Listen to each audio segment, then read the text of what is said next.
On this edition of Zach Miller Says, Aubrey Fairbrother of Worldwide101.com. What an amazing domain to be able to own.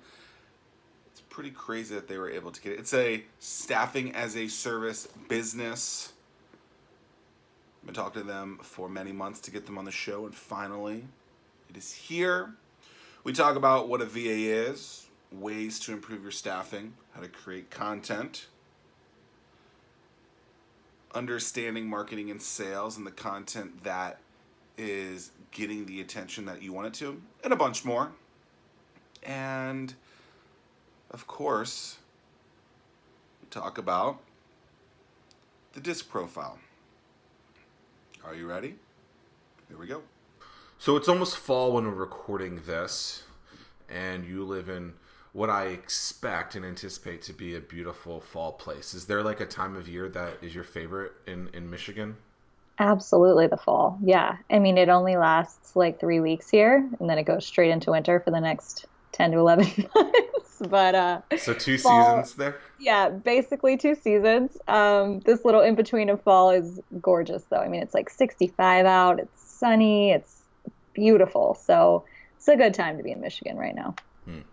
So what about those 11 months though? Like it's just miserable and you're just waiting for those 3 weeks?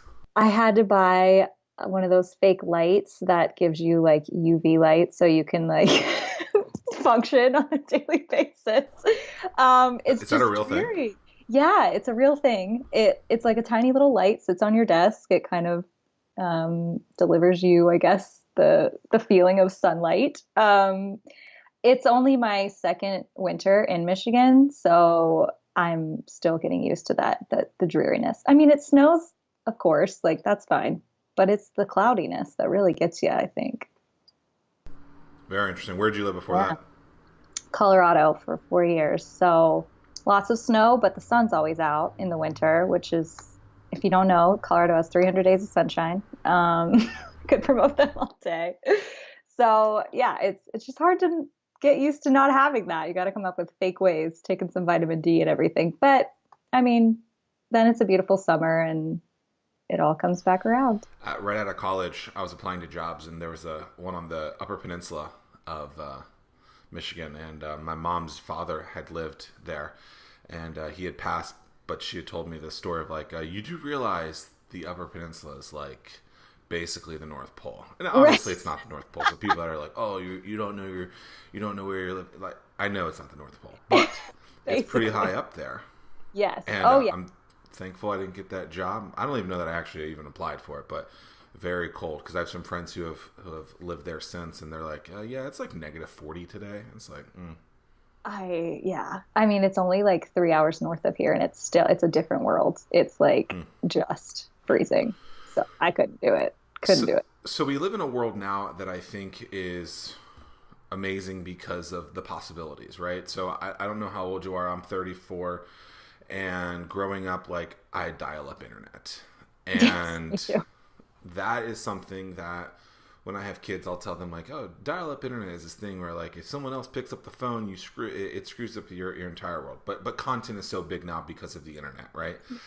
And people can do work wherever they want. And so we've seen a big swing towards kind of remote work. You work Yep. remote. What are some of the things that you really enjoy about remote work compared to maybe working in an office every single day? Gosh. There's a lot. I mean, first of all, I used to have a horrible commute. Um, you don't realize how much time it actually takes out of your day. So it was taking like 2 hours out of every single day just getting back and forth to work. My days are short anyways. I'm a mom. I work full time. Like I don't have time to just sit in the car for 2 hours a day. I try to make the most of it, listen to podcasts and stuff, but still, there's other things that I could be doing with that time. I also just, I think you've talked about it too with remote work. I am so much more productive. I don't even know what I did in an office, but I never accomplished as much in a day as I do when I can just sit down and not be interrupted and just work. I mean, it's amazing. I've worked in open environments and different atmospheres where people can just stop in, and that's half your day. you don't really realize how much time it takes when you're actually just talking to coworkers out of getting your work done. So I get a lot more done in a shorter amount of time. There's a lot of things I love about remote work. I think if you can do it with your job, you should absolutely try. Yeah, 100% agree. We had an office for about 6 years, and it's probably 2 miles from where I live, and still 20-minute commute. Not that it was far or anything like that, but that's an hour. There's all this Yeah. extra time that's added up. You don't even realize, like, there's so many things, like, do you shower first to get in? Like, there's all these, like, little things, and Yeah. it's been about 18 months now for me working remote, and it's been glorious. Like, I feel like I get so much more done. People are like, what, don't you miss that? I'm like, no, not at all. By the way, it's a lot cheaper too, Right. which is an amazing thing. So the marketing manager at Worldwide 101, you guys have gone through a transformation that I think a lot of people go through, and I think what's really important, and we're going to deep dive into all of this, Yeah. is understanding why maybe a transformation happens, and then making sure that people can understand better why you do something. So when we first met a few months ago, you were a virtual assistant staffing business, basically. Yeah. Yeah. And now you are using premium subscription Yes. staffing. Yeah. What was the genesis of that switch? How did you guys come to it that it was something that you need to do, and how did you decide that the words that you're using now were the right ones? Absolutely. Yeah. It's been a few years in the making for sure. We started as a virtual assistant company, like you said, in 2012. At the time, it was only a few years after Tim Ferriss's book came out, The 4 Hour Work Week, about the benefits of using virtual assistants. And we rode that wave for a while, and it was great. But we started noticing with our clients and with our team that it just wasn't the right term. So there's a lot of connotations around virtual assistants, that it's simple tasks, it's one-off tasks, or it's offshore. AI is starting to really just kind of take over the term virtual assistant. So now it's getting confusing what a virtual assistant even is. And we kind of helped Meaning, hold pioneer on. this. So on that meeting, AI is starting to call themselves an actual virtual assistant because they're kind of, is that what you mean by that? Right. Like, yeah, now Siri is a virtual assistant and Alexa is a virtual assistant, and when people come to our site and they see virtual assistants, they're wondering, is this an AI thing? Is this something I can install on my phone? We're like, no, we're people, really talented people. So that is the difference. I mean, our staff, so we were doing more than virtual assistants anyways. We're a team of project managers, marketers, bookkeepers. It's all on a virtual basis. And that was kind of the term that people were familiar with. And for SEO purposes and just people being able to find us, we stuck with virtual assistant. Even though we never felt that was right. And it's come to a point now where it was holding us back. We felt like there's not a lot of there's not a lot of room to move anymore in that industry and grow. So a couple of years ago, we started thinking about it. It really came to a head this past year. We got our leadership team together. We interviewed a bunch of our clients, interviewed a bunch of our team just about the term and about what they would call us. All of our team, didn't agree with the term. They thought it really lessened the type of work they were doing, the high level work they were doing for their clients.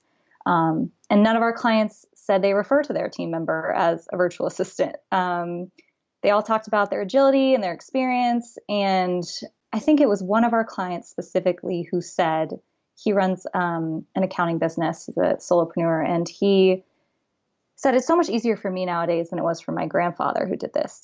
He had to run each different part of his business. I can go online, I can sign up for, Xero or some other simple accounting platform, and I have it all there ready for me, on a subscription basis. And started thinking about it, and that's kind of what we provide. So we have these really talented people that you can just have access to very quickly, onboard them to your team really quickly. They're fully taken care of by us on the employment end. And so it's like a all-in-one packaged solution that you can have on a fractional basis for a business owner. And it kind of, our co-founder, Matt, came up with the term, but it kind of just happened really organically when talking about staffing as a service. I mean, that's what we provide. The new SaaS, if you will say. Yes, I know we can't use SaaS obviously because it's SaaS. So when I'm consulting with a lot of businesses, and it sounds like this is what it's very similar to this, is there's a technical term for it. So the people who are like, I don't think of you guys as technical in the same way as some other people, but like a CTO of a business wants to go super deep dive and being like, oh, here's how you build this whole thing, when someone just wants to know like it works, right? And so I think the easiest way to say that is when Steve Jobs back, I don't know, 15 years ago said, this iPod is 10,000 songs in your pocket, 1,000 songs in your pocket, not 256 megabytes, because most people have no idea what that is. So I believe that most businesses are talking too much in tech jargon, even though they know it. And it sounds like you guys were doing that. So then what is the VA term then? Just staffing? So subscription staffing. Yeah. So instead of virtual assistants, subscription staffing kind of covers more area. You can project management. You can get help in more than just executive assistants with a virtual team. At what point did you guys basically realize we have to throw in the towel? We have to change that? Because I think a lot of people are terrified to make change, and I'm appreciative of you guys to be able to do that. But how did you guys ultimately make the change and do it? Yeah, I mean, it is scary. We definitely had some fear around it. Our CEO put it a great way, Sandra. She said, usually the excitement will buoy you past the fear. We found it was getting really crowded in the marketplace. When you're leading an industry or you're a top performer in an industry, people will start to use the same language that you're using. It just became the point where we really needed to differentiate ourselves and kind of pioneer the next level. And so we decided that we were going to do it. We took it on. We have solid clients who stick by us and are fantastic. We had a solid team. It wasn't really fear of losing any of that, but it's always scary to pioneer a new industry, but it's exciting, and that carries you past the fear. I love that you said that. So I 100% agree with it. All right. So Chick-fil-A, obviously my pleasure. Someone says thank you. Their staff is encouraged, if not mandated, to say my pleasure back to you, right? And so there's all these other fast food restaurants who are doing that exact process now, or something a little different. And so kind of what you're saying is, when you become the pioneer, you have to be cognizant of other people. And here's why I think you have to be cognizant of that. It's not that what you're doing is wrong. It's that you're putting other people's thoughts and associating them with that. So if you think about Chick-fil-A and McDonald's, for example, one of them you're probably going to have really positive thoughts about. That's Chick-fil-A. On the McDonald's side, you're probably going to have negative thoughts with it. So then if McDonald's, after someone says thank you, starts saying my pleasure, that person whose negative thoughts at McDonald's, and now when they're at Chick-fil-A, they potentially could be thinking about Chick-fil-A in a negative way where that never happened before. And so I have this concept, which usually I charge people a lot of money for, but we'll do it here. So we'll just it's create this new strategy, right? So that's the my pleasure piece of it. Then dominate the crap out of that. Be amazing at that. Be the pioneer. Go all in on that. Then at some point, your competitors will see that, and guess what? They're probably going to want to copy you, because that's what most competitors do. They don't want to work. They want to copy creative. Then you, the business, should retire that strategy, in my opinion. Yes. And then rinse and repeat. So if I'm talking to Chick-fil-A, which Chick-fil-A, if that's it, like, don't retire my pleasure. Keep that concept, just change the creative, and don't call it my pleasure anymore, so that other people aren't doing it. Absolutely. Yeah. 100% agree. Cause that's a perfect, analogy with Chick-fil-A. I mean, I think they were doing it so well. And, when they say my pleasure, you really believe Chick-fil-A too. And then, when copiers come, like, I don't believe, honestly, sometimes that it's the person at McDonald's pleasure. Sometimes I don't get the feeling that it is. So you have to walk the talk too. It's not just, we're going to change our messaging and we were really good at this thing and now we're going to kind of slack off. But it's like, now we have to be really great at this new industry that we're pioneering too. So it's a big challenge, but I don't know. We're ready for it. Have you ever been a part of a team that doesn't want to be the pioneer, that isn't like you guys with Worldwide, where like because I think a lot of people are lazy and complacent and don't want to be there, but it seems like you guys really want to be the pioneers, the leaders in this industry. Like, have you been a part of a different team in a different career that wasn't a part of that? And what was it like, I guess? Yeah, I mean, I have. I've been at companies that are just so comfortable in doing things the way that they're doing things. And it's not even like trying to pioneer a whole new industry. It's even trying a very simple or very different marketing strategy. There's no risk that wants to be taken. And if you're doing well and you don't want to take risks, I mean, that's fine. To each his own. I think it depends on your leadership style if you're running a company. But for us, it was almost getting to the point where we had to do this, where call after call, people are saying, "How are you different than X? How are you different than this company?" You know, we people on our team have 10 to 15 plus years of experience on average in their industries, but anybody can say our team's experienced and not have to back that up. So it was getting to a point where we really needed to we were kind of forced into differentiating ourselves. And we would have anyways, because that's the type of company we are. We're kind of, our leadership is very pro taking risks, big risks, big rewards. So I think it would have gone that way anyways. But this time, this big of a switch, we kind of had to do it.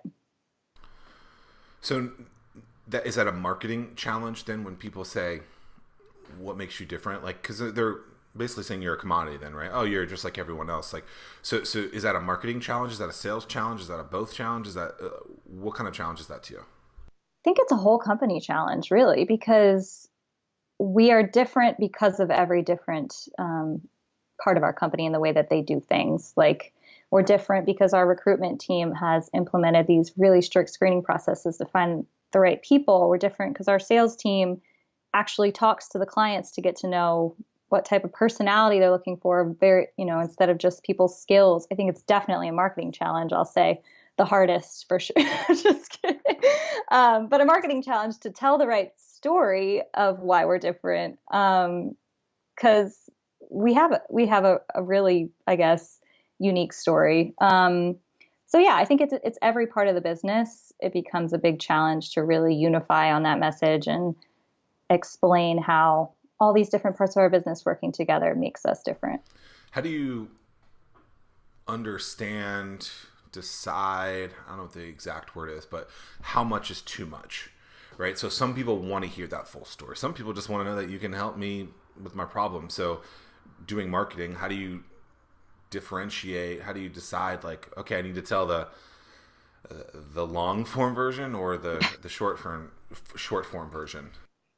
Yeah, we do a lot of content marketing is really our big focus. We do a lot of different types of content to try to meet people where they are. If you want the short version, if you're just looking for someone to help you who's great and you just need to know that we can do that, we've created like a short video or something that can explain that really quickly. If you want to know how subscription staffing even came about, why the convergence of everything that's happening in the world has caused it to be an option, we've got a big manifesto for that. I mean, I really think it's storytelling in the right way to meet people where they are and trying to make sure you have all the content available for people to consume in the way that they want to consume it. Are you familiar with the disc profile? No.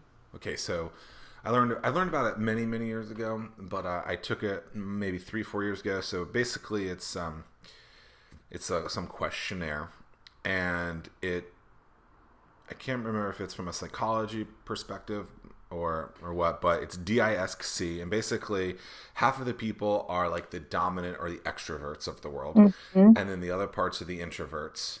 And so if you really look at them, the introverts or the SCs, the people who want a lot of details, and then the dominant side, the extrovert side, and I'm very much generalizing this statement, by the way.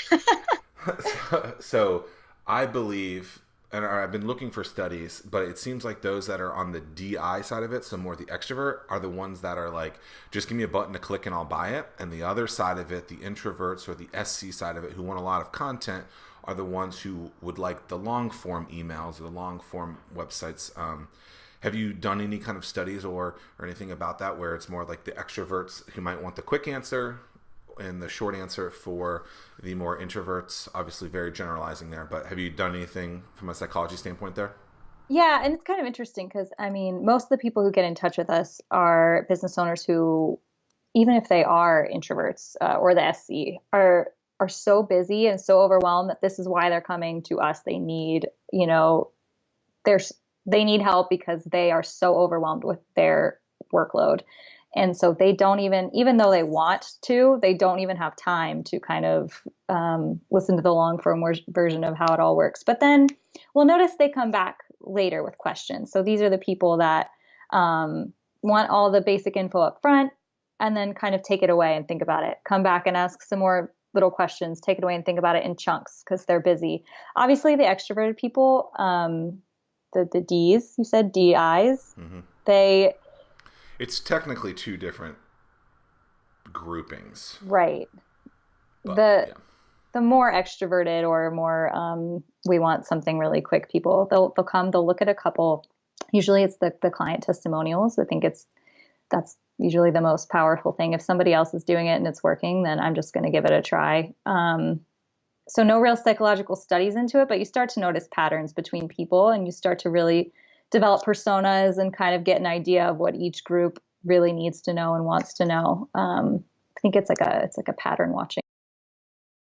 Content is bigger than ever. How does someone create content that can actually stand out? Oh man, yeah, it's getting harder and harder for sure. I do think video is the next, I mean, not the next, it's happening now, but video is obviously a really powerful tool in content right now. I think there's so much to consume that people really kind of look to video. It's shorter, it's faster, it's usually more applicable to, I think, than reading a big blog post that somebody's already. I think personally, the content that I find most effective is real life examples of things that have worked for businesses. I really admire Help Scout is a big one, and Meet Edgar. Their content usually dives into a specific problem that their business was facing and specifically how they fixed it versus 3 tips for fixing your business problems. I think there's too many of those out there. I think when you can actually learn from people's real life examples, it's much more effective. So we've been trying to do more of that too. Sharing personal stories about what's going on in our business and kind of how we fixed it. Everybody faces the same problems in their business in different ways, I think. And you can usually apply somebody's solution to your business in a unique way too. Totally believe that every business is basically the same. There's just a couple of things that change. A couple Yes. could be a lot, by the way. Yeah. What's interesting is, so I just signed up to do a half an Ironman, and I have literally been consuming, I probably consumed 100 hours of Ironman content. Not like watching people race, but like, what should I expect? Yeah. And so some of these videos are 5 to 15 years old, maybe not 15, but at least 10 years old. And so I tell people all the time, create some sort of evergreen content right now, make it so that people can find you, try to get a couple thousand views on it so that will help you get other views at a later time. And there's some of this, I mean, a bike is a bike, a run is a run, a swim is a swim. But there's a lot of these little things that I'm learning about that I never thought about when all of them would be put together, yet these videos are years old. So how can someone realize that content is such a long game that these people could still be winning, a decade later? Yeah, absolutely. I mean, I think so. Like, I'm sure from your example too, the people who are saying like, this is what happened to me when I ran my Ironman and this is how you can avoid it are more powerful than 3 tips for running an Ironman, So it's the same. I think to create evergreen content, like you said, all businesses are the same. They face the same problems. Those problems are never going to go away. I feel like all businesses are having those problems forever and ever and ever. So if you can make it applicable to real problems businesses are facing, use examples of how you've overcome them, it's really never going to go out of style. It's really never going to not, businesses are always going to be facing those problems. It's never not going to be applicable to them. So one of the things that I've learned is that there's this term called bricking. I guess it's like a brick. I don't know why I did hand gestures there. And apparently when you do transitions from like your swim to your bike or your bike to your run, your body needs a certain amount of time to recover because the movement that you've been doing is different than the next movement, and because Yeah. you're doing it for such a long time, your body doesn't want to recover quickly, and so you have to do this training for it. And so I learned this. I'm going to make a point here, I promise. I learned this because I saw a high level video on like Ironman Triathlon 101, and then I started seeing these other types of videos that were more niche or very specific. And so is there a strategy for someone that maybe there's a series of videos that they should do? So like there's something like, okay, like here's more of the masses, and if you like what you see, maybe there's more stuff. And like how do you figure out, okay, I'm going to do this, and then there's all these little other pieces to it. Like how do you break that down from a content perspective? Yeah, I mean, when you have something that needs a lot of background, it's definitely hard to drill in. But I do think starting with an overall, kind of the way that we start it, we always start with a big overall explanation of the concept in general. If that's a blog post, if that's a video, you know, whatever way we're doing the content. And then we kind of break it into parts. So when you already have this big general story that hits all the points, it's got all the little nuances of everything. You can easily pull other parts of that to make content for all your other pieces. So, like for example, when we wrote out what is subscription staffing, when we kind of came up with this new messaging, there's kind of two big parts of it. There's the client part of it, the business part of it, and how it, you know, what are the pros for businesses? And then what are the pros for workers? How is this benefiting people who want flexible work? And those are two totally different, focuses for the content. So we've been able to pull parts of both of that to come up with whole campaigns around this is how it benefits businesses and this is how it benefits staff. So I think if you've got a big idea, start with your big idea. You'll want to do a big push, obviously, on that really big overall kind of, giant piece of content that includes all your points. And then use that over and over and over again to kind of pull little points from that. I think it's helpful, makes things more streamlined, helps you kind of organize your thoughts. And when you read through it, you can pick out the most important points of that story and tell those in different ways. Does that answer? Mm-hmm. Yeah. Okay. So I'll use the word outline. So there's an outline. Is there a tool that you use to start outlining that type of stuff? We don't use any specific tool. We're kind of old school remote, I guess, where we have brainstorming sessions on video and kind of just, fill out different ideas. I think we do use Co-Schedule to kind of plan out all of our marketing campaigns and tools, which we love. And that helps keep us organized on all the moving parts. But as far as coming up with the general ideas, it's still old-fashioned, kind of getting the team together and really getting everybody's got such different points that stick out to them. So I think that's helpful. For someone that's doubting content, what would you say to them? Content I think it's always going to be around. It's the number one, content's changing for sure. You can't just create content anymore. I think that is dying. You can't put a blog post out that's semi-good and drive a lot of traffic with it anymore. The market's definitely flooded with that. But content's never going to die if it's great content, if it's actually telling a great story, if it's helping somebody, if it's, showing someone exactly how to reach a goal or fix a problem. I think it'll probably change forms over the next few years quite a bit. But I don't think it's ever going to go away. Just kind of, you have to keep up with how it's changing, and you have to listen to your audience and kind of decide what they want to consume. It's going to continue to change. So content can't suck. 100% agree with that. Right. But what if your audience is really non-existent, isn't giving you that information?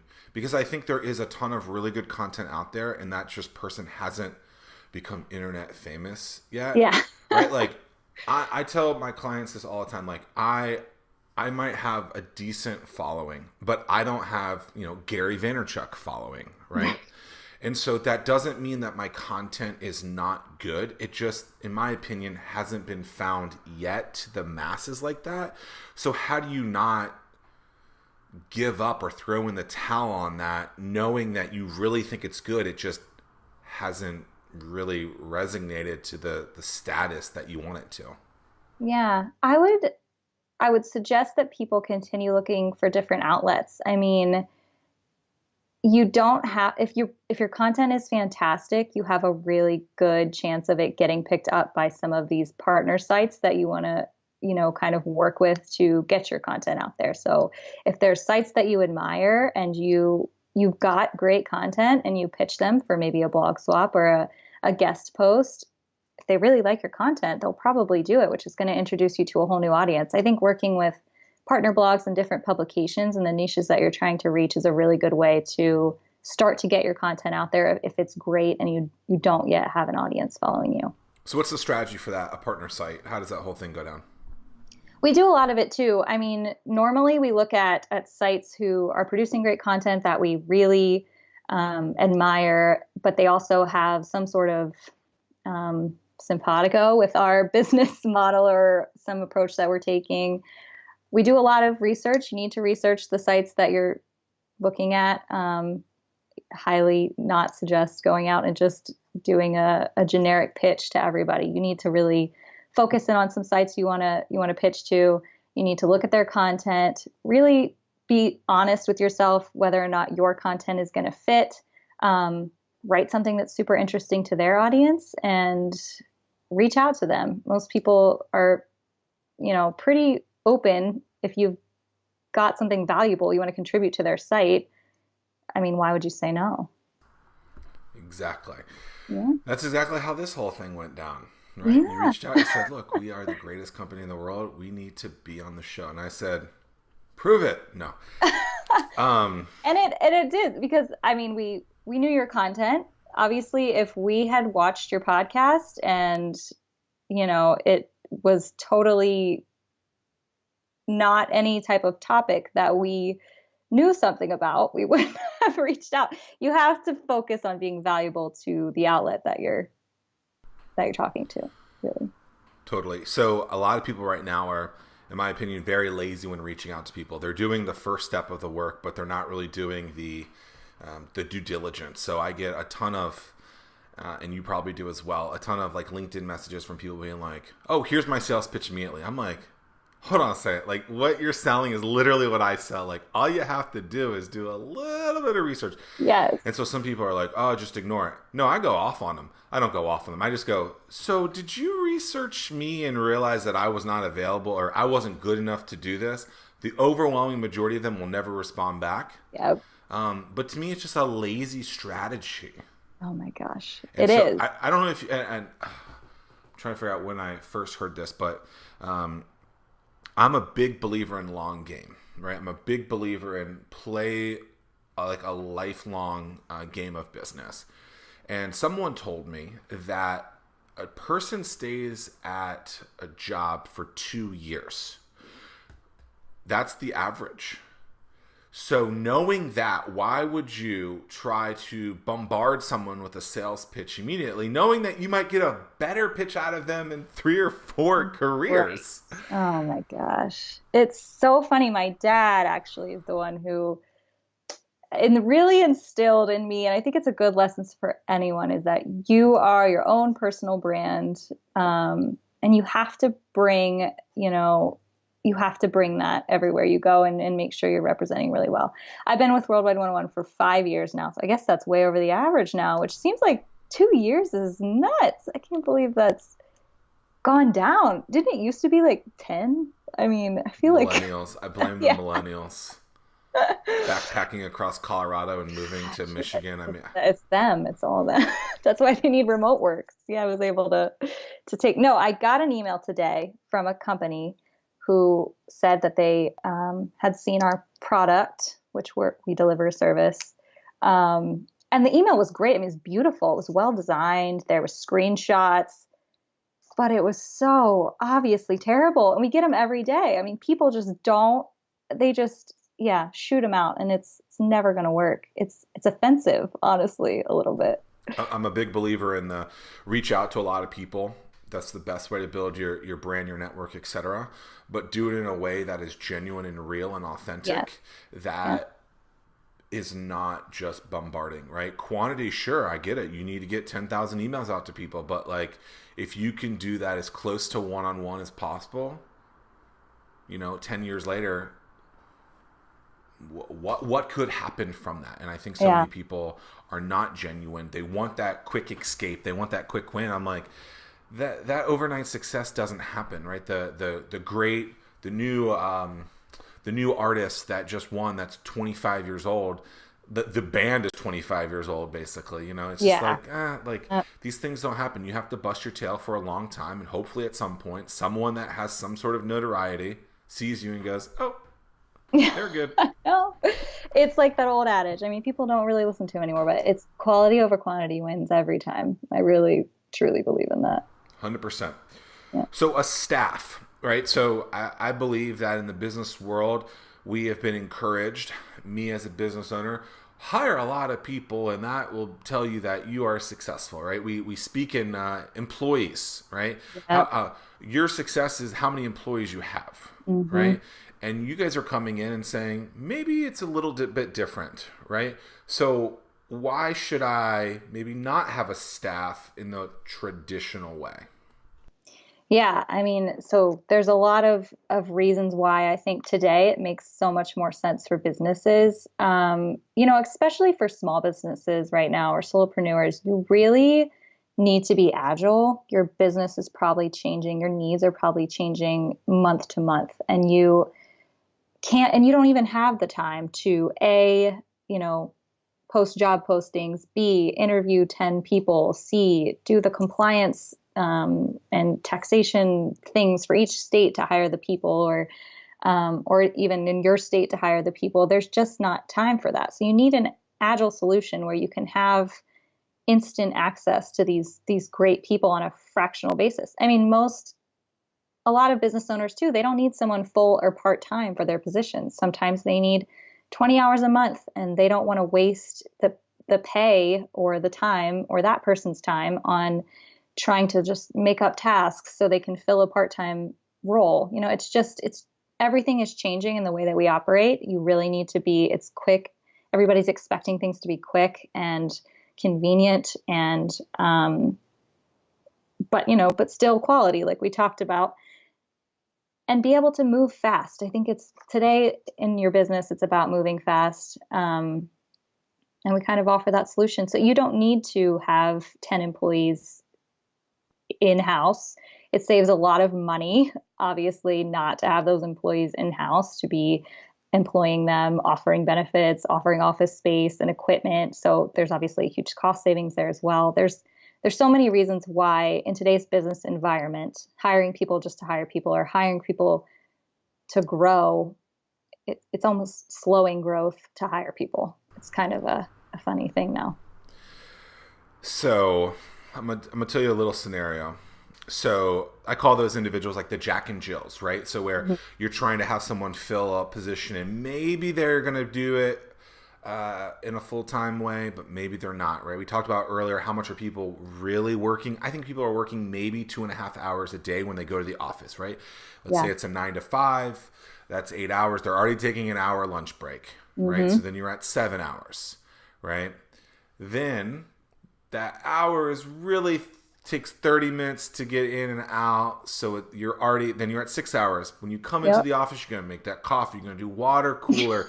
So there's 30 minutes there. So you're at 5 hours now. Then maybe you Yep. do a little bit of work between like 9:30 and 11:30. And then somewhere after lunch, you get another hour in. So you're at like 2, maybe 2.5. Then you get you got to do the Starbucks run or that, the 2 o'clock feeling. Like you don't get work done. Right? Then No, you're on your you phone don't. because people, heaven forbid, someone not be able to use their phone all day, right? Like, No.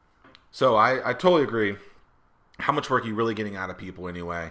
And I think oftentimes, and I really, really, really started understanding this concept this year. I think I've spent a lot of money, hundreds of thousands of dollars on staffing in the wrong kind of way, Hmm. for exactly the type of stuff that you're talking about. And when I got a publisher this year for my book, they were really just good at publishing, being the publisher, right? Right. That's that one singular focus. So I'm basically hiring them, right? Or I don't know if hiring's the right word, but I'm hiring them to do that one vertical, right? Right. Then I hired an editor to do that one vertical, and that's all I'm hiring them for. Now that check, that payment, that invoice might be big one or two times, basically, but then I Hmm. don't have to keep paying them in a long period of time. And they did that one thing really, really, really well. And so I Yeah. think people need to really think about the whole compass of if those individuals really can do all that work, or if you really just need them to do a handful of designs every month Right. or whatever it might be. Absolutely. Yeah, we've had people who actually have like we've had in-house project managers or something that leave come to us and they'll start with a 30-hour a month plan and they say we've gotten just as much work done with 30 hours a month as a full-time person. So I mean, I think yeah, it's more efficient. It's just more More efficient. efficient, less hassle. Hmm. Vacation times are dealt by you worldwide instead of someone else. Like, That's right. so when you guys hire, are you guys hiring full time people, or are you guys hiring kind of the the individuals to be the individuals at those businesses? Yeah, we do. We hire. So our team is employed, which does set us apart, but it's not all full-time people. We have a lot of part-time people too. And we leave it up to our team. So we ask, that they're available at least part-time because that gives us um, that's usually kind of what works with them and what works with us as far as client load. Um, but some of our team only works 3 hours a day if that works for them, or it kind of we kind of depends on the team member, but it's flexible because that's what we're all about. Is most of the stuff in digital type of businesses? We have a huge client base. We do work for almost every industry you can think of. Our biggest are probably tech is a big one, e-commerce. We work with interior design, construction. There's literally any industry you could think of that often needs some sort of, even if it's just executive assistance for a busy accountant. We offer that too. So it's all across the board. So knowing that you have a lot of verticals that you have to go into, and then a lot of, I guess, personas as well, is there ever in a persona is a trend of someone who you think is tied to a specific vertical? Right. Is there too many personas? Is there too many verticals? How do you guys kind of establish what is good and what is bad? And not only internally, but then do you guys kind of help externally with the businesses that you're working on, being like, hey, you're trying to fill the masses too much? Yeah, so we have kind of in the past year also started breaking down kind of what are our industries and, what are the top industries that usually this type of situation seems to work best for, because that's the other thing too. We obviously want it to work for that client. So, I mean, Sandra has been our CEO. She's been doing this for years and years, and she kind of has spotted patterns too in the fact that we work really well with these types of businesses. And oftentimes it's more of a struggle with these types of businesses. So we started narrowing down our pool of industries that we're really targeting. And I think it'll help because obviously we can deep dive into those and kind of pick out why it's such a good fit for those industries and communicate that more easily than if it was just broad and open. So definitely drilling down into those. I'd say we're down to about 10 key industries right now, which is still a lot. And, continue to kind of deep dive and see what works.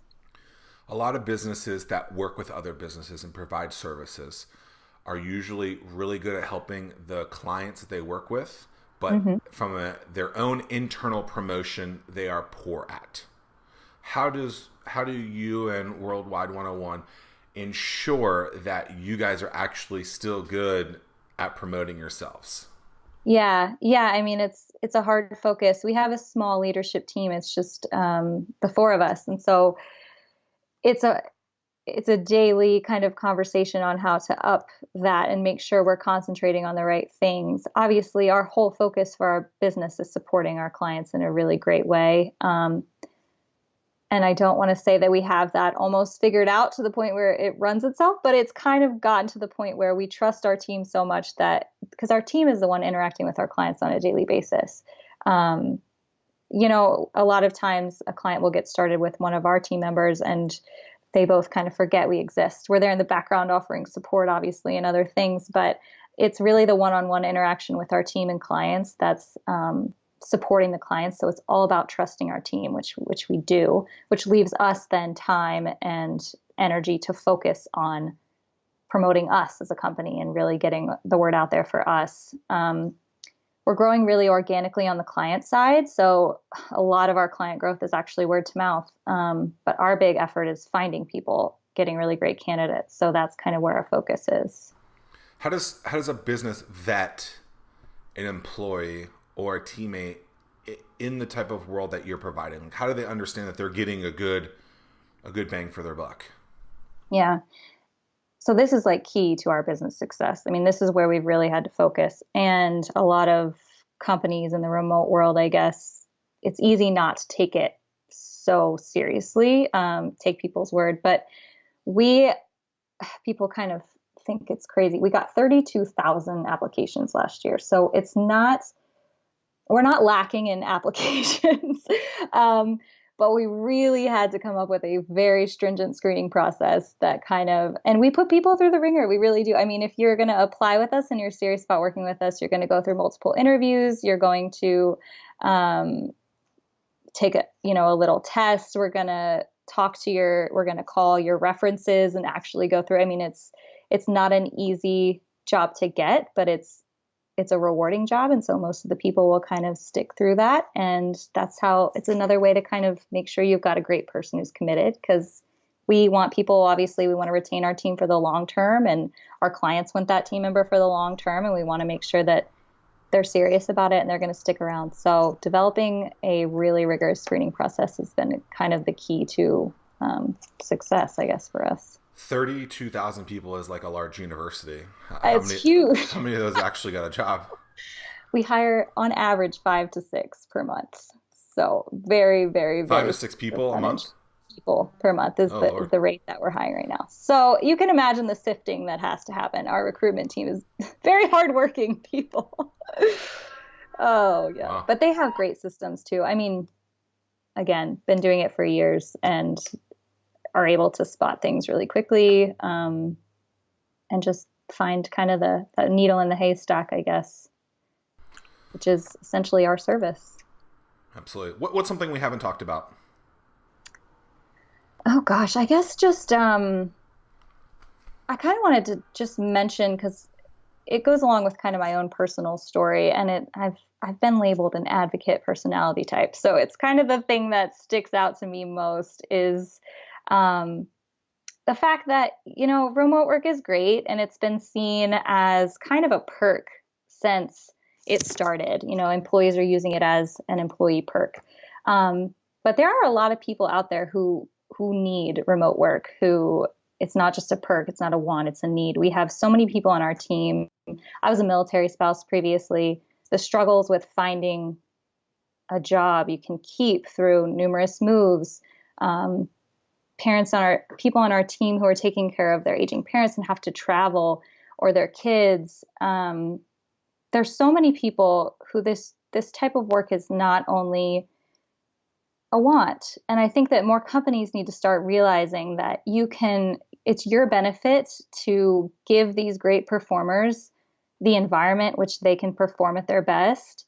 And it's going to be a value to you. I think it's being seen more as a perk to the employee, where it should be being seen as a perk to the employer, who is now getting this great person who's going to perform at their top level because you're allowing them the space they need to do that. Well, you're also not putting them through the stresses to go through the things that you talked about. I mean, I tell people all the time, like, if you have to go to an office, I get it.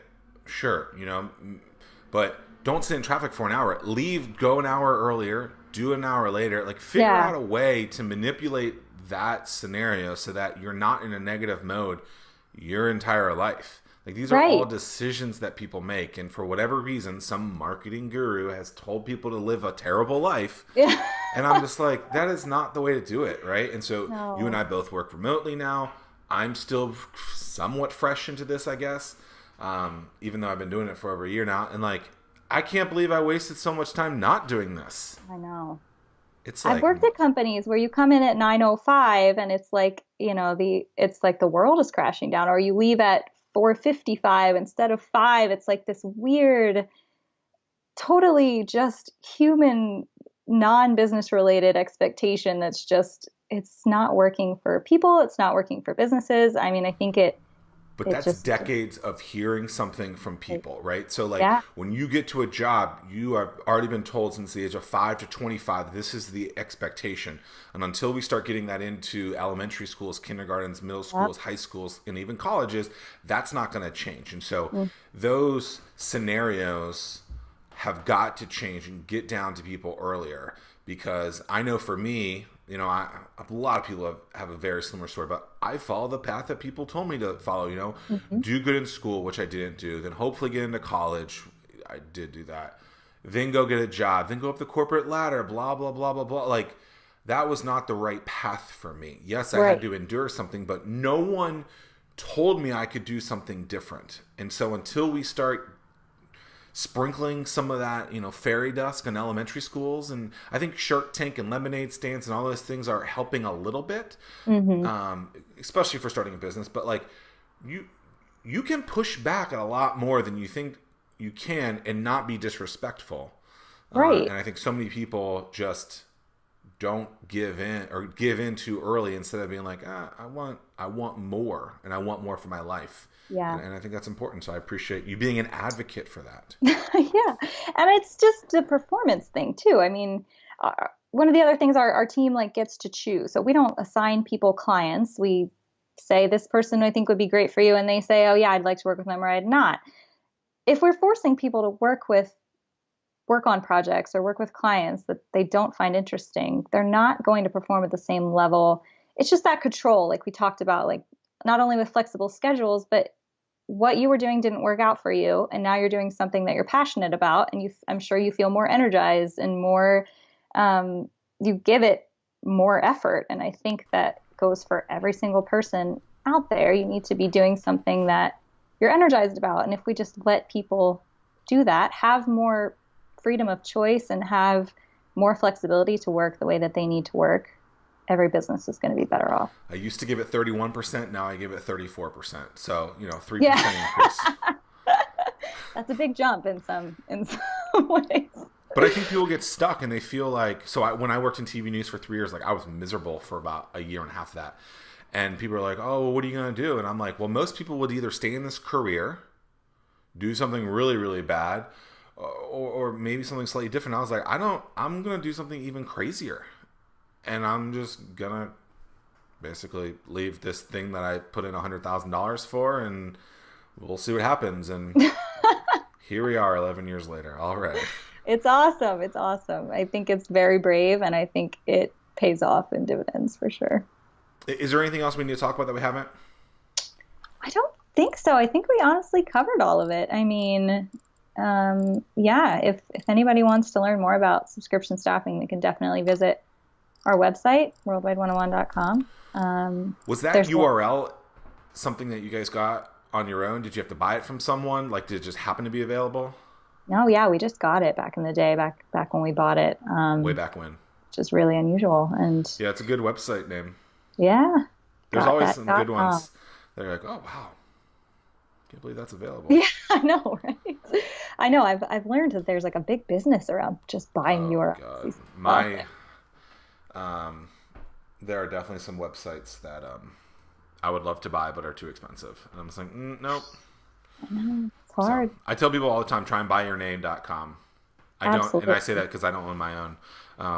So I've bought my name, my kid's name at this point. I'm like not taking any kids' names. Yeah, I need to do all that. So, hey everyone, thanks so much for listening to this entire episode of Zack Miller Says. It was a lot of fun. I hope you enjoyed it. If you have questions or guests that you want to ask me or see be on the show, hit me up. You can just do it in the comments or email me, Zack, that's me, at startwithhatch.com. So Zack, Zack at StartWitH.com. Now, my good friend Eric Olson is encouraging me to do these out cues, right? Usually when you're listening to these, the show just kind of ends abruptly. Why? Because it's weird, and that's what anomalies do. But he really thinks that I should be upselling this bad boy, my brand new book, Anomaly, How to Finally Stand Out from the Crowd. Now, officially, the book comes out April 2nd of 2019. However, I have advanced copies, and if you want one of these bad boys, you can go to ZackMillerSays.com/Anomaly. That's ANOMALY, or just check out the link in the show notes and you can get your advanced copy of the greatest book ever written, produced, and whatever other exciting word to describe it could be. I really appreciate you guys continuing to listen to the show, though. It means a lot to me. We've done hundreds of episodes. I really want to tell the stories of people, be very transparent in my solo episodes, my long-form interviews with people, trying to get stories that most people have not been able to get out of them. I think that's something that's super powerful and really provides great content. I love the stories that I'm telling of the people that I interview, and then I also, with these solo episodes, just really try to talk through and document what I'm currently going through. And so I appreciate you guys listening. Hey, and also one last thing, after you grab the book, like cheesy plug for the book here, after you get the book, make sure you subscribe to the show. And if you have a friend or a following that you think would also enjoy the episode, share it with them as well. Because the more people that consume this, the more lives that we together can change. Ooh, look at that. Grab a book. Thank you all. Peace.